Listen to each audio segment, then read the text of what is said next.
Welcome to the Fright Lab. I'm Lucas Yoakum. With me tonight is, as always, the co-host with the most, producer, Joseph Friend. Joe, how are we doing tonight, sir? My friend, my friends, this is a special evening. You could say it's an evening where taking the right path matters. And I didn't know how much it would, but I really had a good time with what we're going to discuss tonight, and I think spoilers will be at risk the entire episode, but we're going to do our best to tell you about this really enjoyable film. Can we call it folk horror? I think we can. We're doing something a little different tonight, and it's going to require a brief explanation. We received an email the other day in our email box, and that's thefrightlabpodcast@gmail.com. Where a publicity company had reached out to us asking if we were interested in reviewing a upcoming film. It's getting ready to stream here in the UK on July 15th, and it is actually available right now by the looks of it on Prime Video for people outside the UK. The name of the movie is Thine Ears Shall Bleed. Now, I am not the sort of person to take a look at the title of a film and think, oh, this is going to be right up my alley. But Thine Ears Shall Bleed. I'm not making a bad pun when I say it had a nice ring to it. I liked the idea. So we checked out the trailer, which we'll play a segment of here in just a second, which I know is awesome for an audio medium, but you understand. It jumped immediately out. It looked exactly like the sort of shit that me and Joe like, and we decided we wanted to cover it. Now, a little bit of housekeeping we have to do here. So it's worth saying straight off the bat, we are not being compensated financially or otherwise for this review. The only thing we've received for this movie was a link to stream the video and watch it so we could properly give it a watch, give it a review, and hopefully not blow too much of the plot. We kind of believe in being above board in every regard, especially with you guys, because quite frankly, we want to be above reproach, and if we are being compensated in any way, we're going to make sure to let you all know what's happening. So here, we're not compensated. We're watching this movie, so our opinions are hopefully pretty unbiased. Next thing. Like I said at the top of the episode, we are trying something new with this episode. We've been kind of kicking around the term Fright Lab Experiments. And the idea is to get away for a few moments from our normal semi-scripted stuff. And in this case, we're giving you a live off-the-cuff reaction. To be specific, we just finished watching Thine Ears Shall Bleed about 9 minutes ago. And needless to say, we're kind of buzzing off of this. We really enjoyed it. So let's go ahead and play a little bit of that trailer. Joe, if you wouldn't mind, please. Are we stopping something? This is not right. Seems a fair place to camp. We shall stop here for the night. Ezekiel? Heavenly Father, is that you?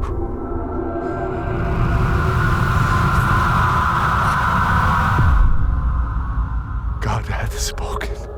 We are in the presence of the Lord. What are you writing? It's more akin to transcription of this mysterious sound. Do you not think he's been acting quite oddly? He's listening and hearing something godly. I'm afraid these woods have made me ill. I'm Woodrow Booker. And you, sir? Their father? Reverend Ezekiel Thatcher. Reverend. Now I know I'm in good hands. What if it's not God in these woods, but something else? Something unholy? Christian folks say it's the devil's disciple who comes in the night to possess the innocent.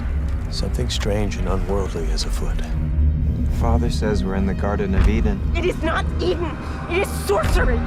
Maybe it's too powerful. Oh, no, everything is caused by He who resides above. That sound is not God. It is. If anything, it's the devil himself. It is a miracle of God.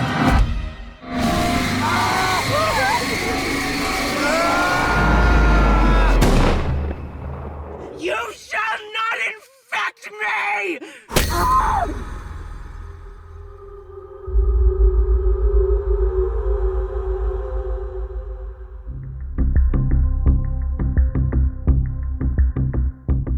Okay.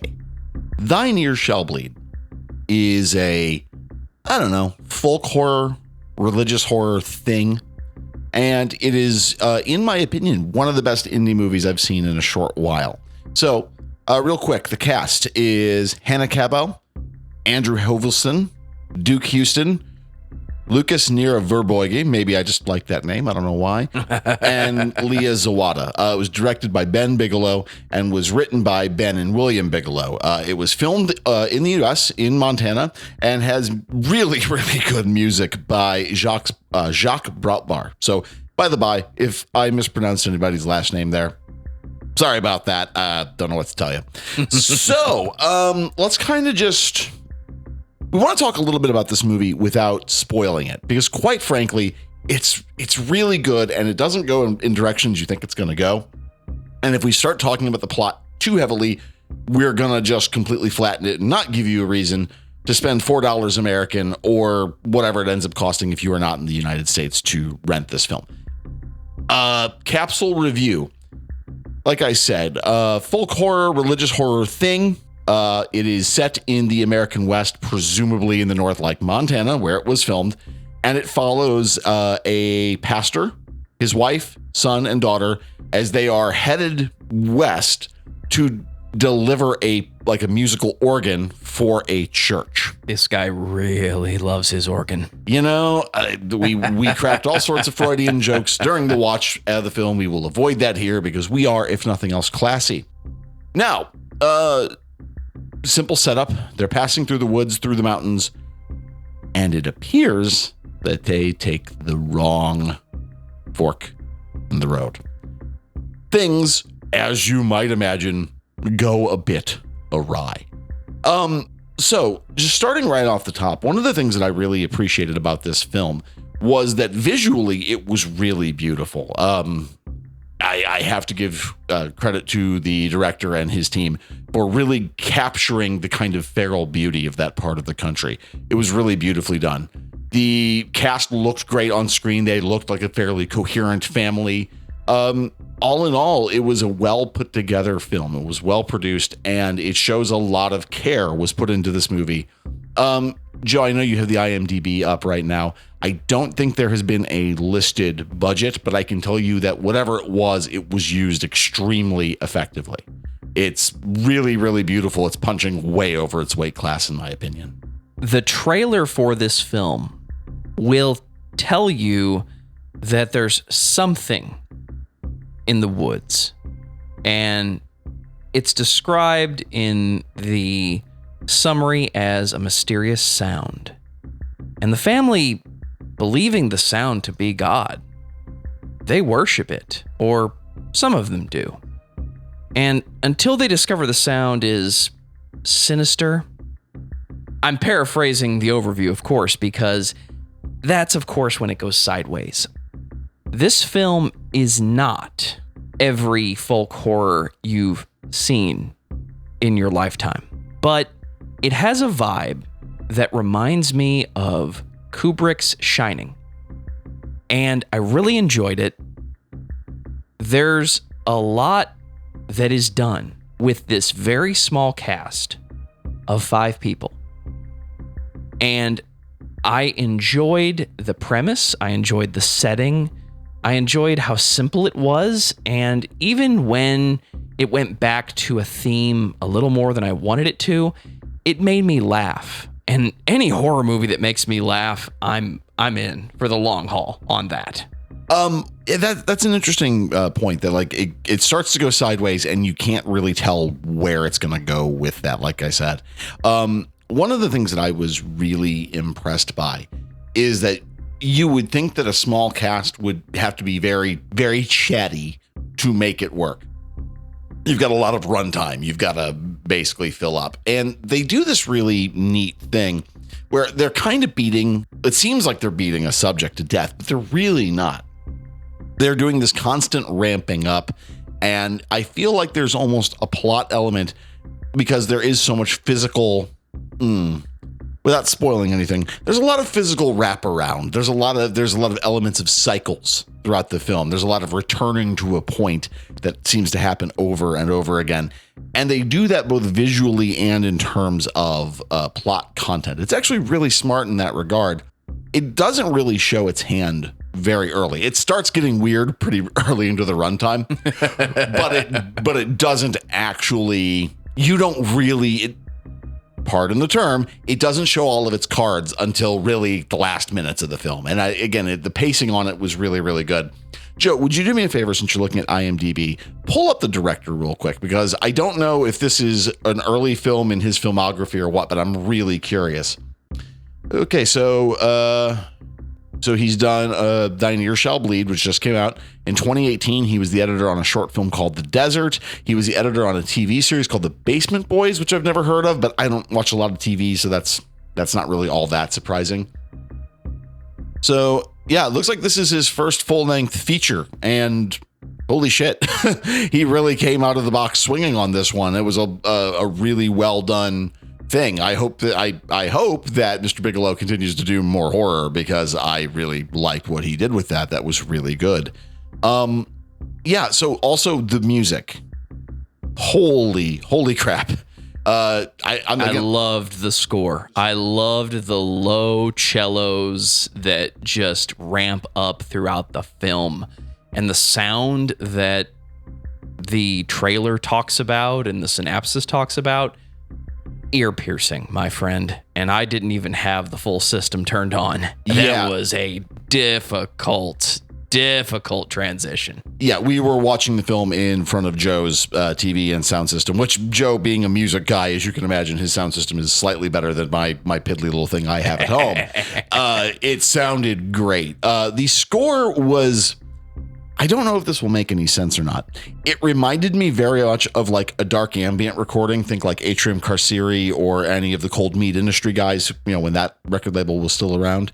It sounded very dark ambient, but it sounded very natural. It didn't sound like your typical electronic drone stuff.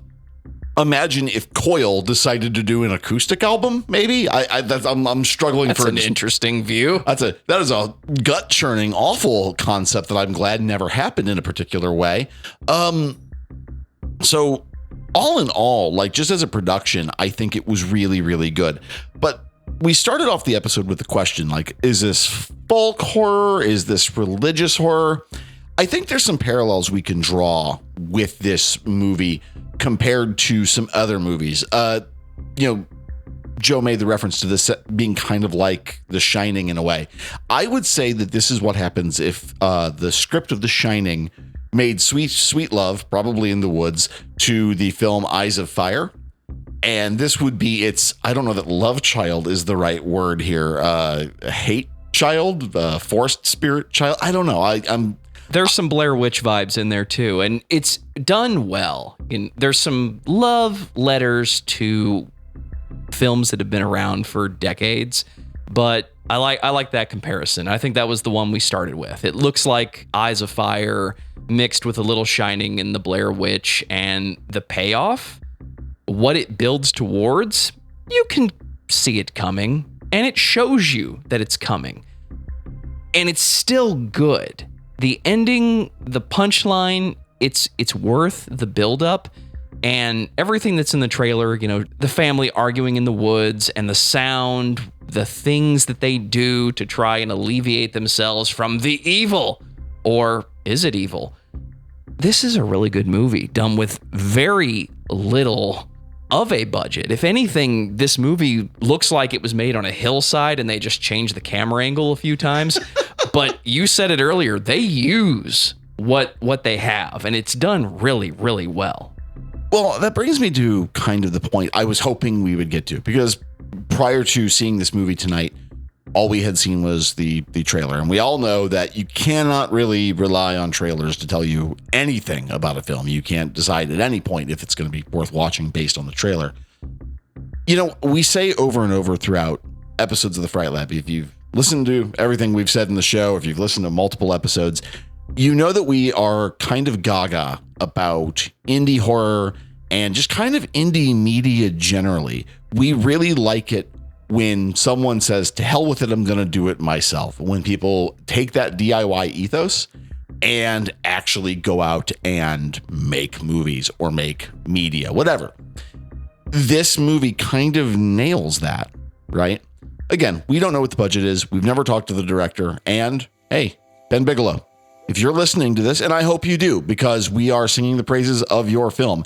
If you by chance hear this and you want to talk about the making of this film, we want to talk to you. Get in touch with us either through the publicity company who reached out to us or at the Fright Mail Podcast at gmail.com.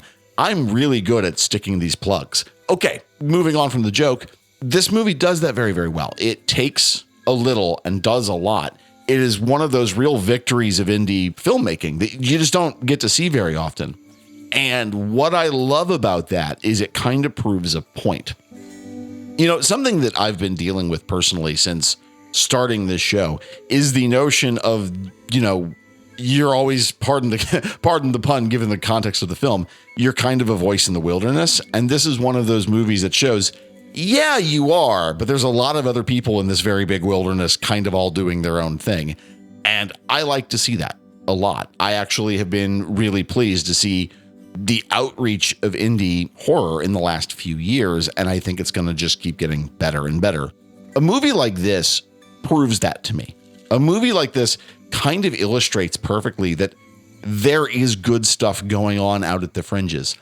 And part of the problem with that, ultimately, is spread. It's word of mouth, right? We were very happy to learn the other day that the film Witch, starring Daniel Jordan, who was a guest and friend of the show, we recently saw that it had gotten onto Tubi, which, you know, we crack a lot of jokes about how silly Tubi is, but I saw something recently that said that Tubi is one of the most watched, if not the most watched streaming service in the US right now. And it tells me that a place like Tubi can be a real vehicle for good movies getting out into the world. And I'm really hoping that this movie gets wider distribution. So back to my original point about it, though. How do these movies get talked about if they're not being talked about on a place like Tubi, or if they're not being promoted by some major studio? You know, I love movies put out by A24. I'm really looking forward to seeing Maxine as soon as I have some free time. But if you don't have that kind of budget, if you don't have that kind of following, if you do not have Ty West's, you know, level of influence right now, it can be very, very easy for your voice to, again, get lost in the woods.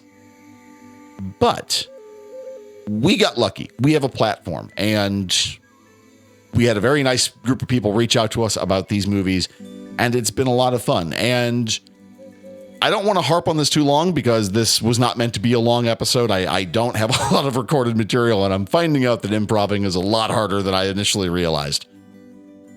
But what I will say, when this movie becomes available for streaming for you in the UK, or is already apparently streaming for people here in the US on Amazon Prime, I believe it's like $5 to rent it, and I think it's like $10 to buy it. Go out and do that. Go rent this movie.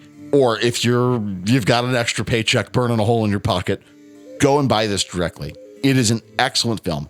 They're not asking for any real amount of money in terms of having this movie on your own and having it available to watch whenever you want.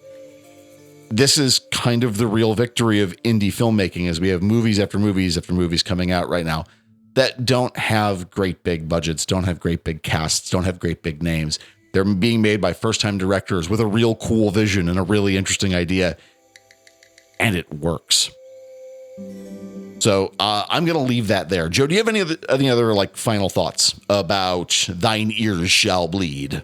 One of the things we talked about when we talked about Witch is how do we talk about a brand new film without spoiling it? And it's really hard to talk about a movie this simple without spoiling it. We gave you some ideas about what you're going to see when you watch it, but I don't want you to take my word for it. I want you to enjoy watching this movie.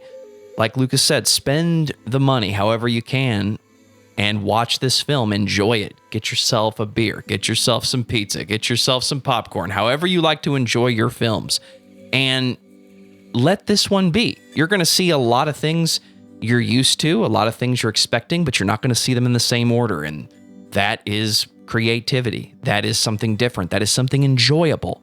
But I do want to say we're going to come back to this movie maybe in a couple months, maybe in 3 months. Maybe that's how we solve this problem of how do we talk about a brand new movie without spoiling it, is I'll give you a 90-day head start because like Witch, we need to come back and really dig into this movie. So expect us to do that. I really enjoyed this film. I want everybody to enjoy this film however you see fit, and let us know what you think about the film when you watch it. Thine ears shall bleed. It's going to happen. So we are going to wrap up the show here. As always, the Fright Lab is written, created, conceived, etc. by me. We have Joseph Wren, our inimitable producer and co-host, manning the ones and twos tonight. And as always, we appreciate each and every one of you. And we will talk to you all again very, very soon. And seriously, go rent this movie. God, how many times do I have to say it?